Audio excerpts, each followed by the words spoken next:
struggled against the Chiefs while Aaron Rodgers picked apart the Bears. And social media, well, I took notice. Two-time Super Bowl champ Torrey Smith tweeted that while Brady is the GOAT, Aaron Rodgers is a better player.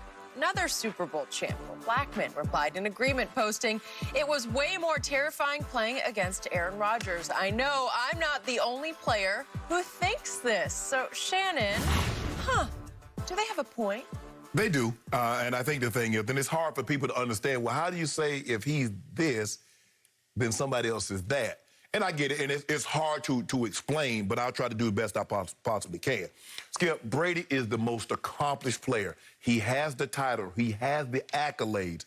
But I believe because Rodgers can do so much more. See, the thing is, you almost want Rodgers to throw the ball from the pocket because he can roll left, he can roll right, and still throw the ball 30, 40, 50 yards over your head. Brady, you do everything you can to get him off that spot. And if you get him off that spot, you feel, okay, we've got him. Because Brady has never had legs, that's another aspect of his game you don't have to worry about. That's what made Rodgers so deadly. That's what makes Mahomes so deadly. Because now, although he's not Kyler, let's not confuse Patrick Mahomes or Aaron Rodgers with Kyler Murray, they're dangerous enough with their legs to pose a problem. So the question that I ask, if Aaron Rodgers or Peyton Manning would have had Bill Belichick for 20 years, do you think they have less Super Bowls than what Tom Brady has? I don't believe they do. I believe they have equally as many, if not more. Tom Brady, in his 16 years, he started 19 years in New England. 16 of those years, he had a top 10 defense. Rodgers has had a top 10 defense 3 times. Only one time has he had a top 5 defense, they won the Super Bowl. So for me, Skip, Aaron Rodgers has 5 playoff losses in which his team has given up at least 37. Tom Brady has 2 of those games in 41 playoff games. So for me, I know it's hard to like, this guy has all this, but I do believe Aaron Rodgers is a scarier player to defense than Tom Brady because he poses you so many more problems, not only with his arm, being able to throw the ball left, rolling right, but his ability to run. So I agree with what they said, that I believe Aaron Rodgers is a scarier player, a better player, not a more accomplished player, but a better player. But that's only temporary because there's a guy in the Midwest that's coming, and you're probably going to forget both of them. Oh, he's going to make you forget the guy who's the GOAT. He's going to make you forget a guy who won 6 Super Bowls with 6 game-winning drives in the fourth quarter or overtime. Actually should have won a 7th Super Bowl against Eli when he drove his team 65 yards for a touchdown with 2 minutes left, and Eli drove his team against Belichick's vaunted defense 75 yards. No, I think it was 83 yards for a touchdown to cancel out Brady's game-winning touchdown drive against Eli in the first Super Bowl. But see, Skip, all you do is take the games that he lost and say he should have won. But what about the Super Bowls that he won that he should have lost? Could he have not lost against the Rams? Could he have not lost against the Panthers? Well, he didn't. Okay, then. Yeah. Well, he didn't win. Okay, but he did his job. No, his job is to win. 2 minutes left. His job is to win. He did his job with another game-winning drive. He threw to Randy Moss for a touchdown to make it 14-10 with 2 minutes left. He didn't win. Wow, interesting. He didn't win. So let's look at this. This question, it nauseates me. It horrifies me because it is so disrespectful to the GOAT. It is so blasphemous that I truly fear that we're going to get struck by lightning in the studio because we're even talking about this and you're giving it credibility. Yeah. And what I've found in my many years in television working with so many ex-players, that a lot of guys play football at a high level, but they don't get football. You get football, but a lot of guys I've dealt with or come into contact with, they were Pro Bowl players, all-stars in basketball, but they don't really get what happened. They just played. It came fairly naturally. They worked hard at it, but they don't see it, feel it, get it. Mm-hmm. And that's why we've seen so many championship teams built in all sports by guys who didn't even play beyond high school. Okay? So here we go with Torrey Smith and Will Blackman, and I certainly respected both of them as players. But remember, Will Blackman did play for 4 years in Green Bay with Aaron Rodgers, so I'm sure he became a fan of Aaron's, and he did get to play against him in practice, so he's seeing exactly what he's made of. And Torrey Smith was a Raven at heart because he was born a Raven, basically, in this league. And he went 1-2 against Brady in playoff games. But as you know, being a Raven, the Ravens hated New England, hated Tom Brady, and they gave him all that he wanted. They won their fair share against Tom Brady.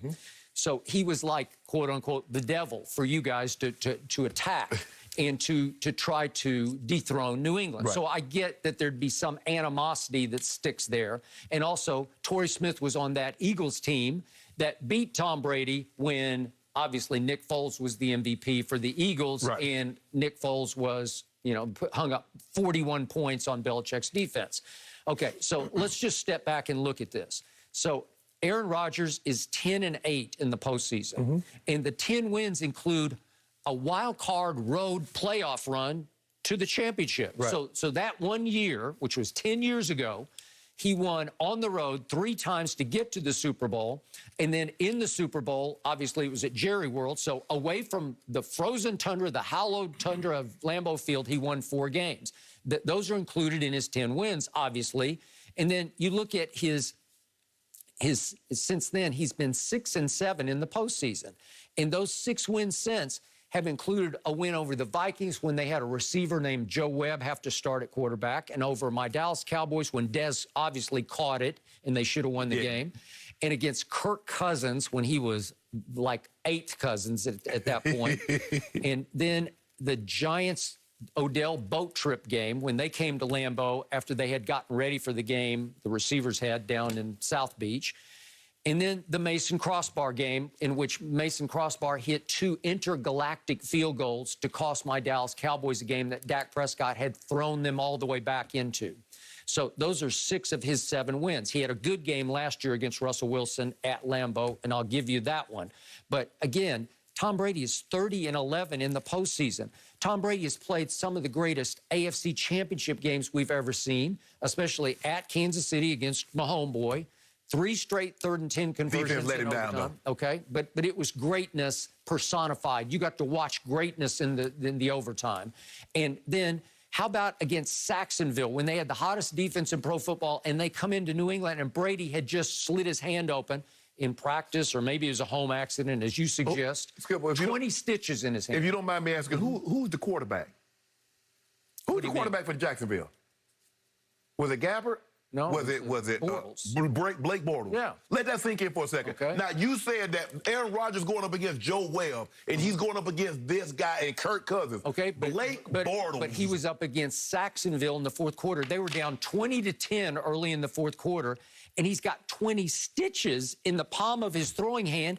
And in the 4th quarter, he throws for 138 against Saxonville, 2 touchdowns, and brings them back to yet another Super Bowl. I mean, we keep increasing these stitches because at first I thought it was 12 to match his number, and now we're up to 20. Well, okay. we just had a book that came out in which the author wrote that it was 20 stitches in the base of his hand. You discount that.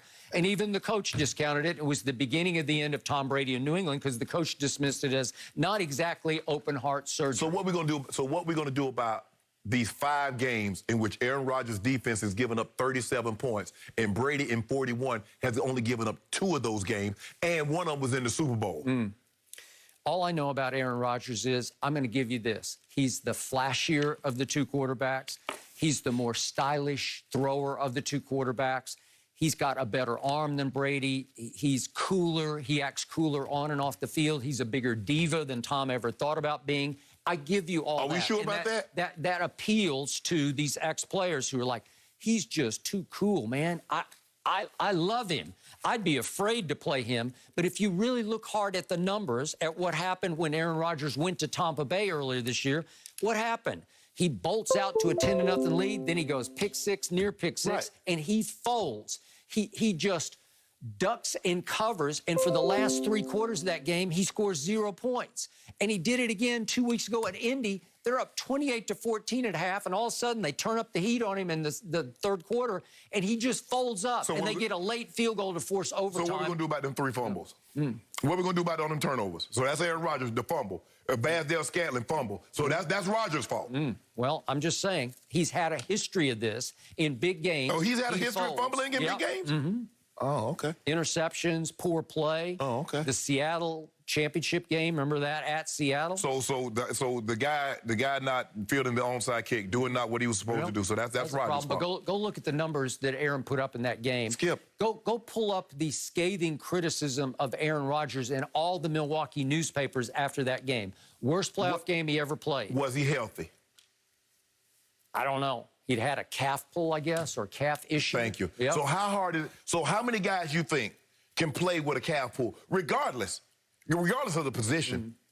I just don't know how you can defend this, because the one guy, when you've won 6 rings with 6 game-winning drives, it's game over. It's off the charts. Then you can't tell me this player is better than that player, because those don't happen because of the defense. Those happen because you took the football in the end and you drove it for the touchdown. So that's what happened Sunday, right? So we can't blame Tampa's defense, because that's what happened. Patrick Mahomes took the ball and kept it away from Tom Brady for 4 minutes and 10 seconds. I'm good. Well, that's all I wanted you to say. That's all I wanted you to say right there. That's ridiculous. That's not a game-winning drive. That's playing keep away. Oh, Skip. He played keep away. He put the ball in the end zone and gave them the ball back with 5 seconds. He was so clutch in the second half, he threw for a grand total of 103. He threw for more yards and a half than Tom Brady threw for in a game. He sat back and had to watch the GOAT just lay it on him in the second half, 17-7. Skip. Okay, Skip. He watched Tom Brady pull off 2 75-yard drives in the fourth quarter to cut it to 27-24. And guess where he came afterwards? Guess what he got to go? Hot air to go. That's what he got. Redressed with all the sides, too, because I couldn't see him. You know, Governor Newsom has made it impossible for us to. He going to put me out of business. But you know what? I adapted. I do takeout now. You can get the L's to go. That's what Tom Brady did. I fixed it right on up. I think it is appropriate that your restaurant only serves losses, right? Yeah, Dub. I mean, I give a dub occasionally. But your guy, guess who came by for Thanksgiving? That was before it went into order. Guess who came by? Oh, Jerry. I appreciate him, trusting me to have his Thanksgiving feast prepared for it. Oh, it's so as long nice. as you had the bar open and lots of conviviality at the bar, Jerry will be right in the middle of that party. Oh, yeah. Yep. Well, unfortunately, Shannon, you probably had to serve Carson Wentz as well. No. Which I know that's hard for you.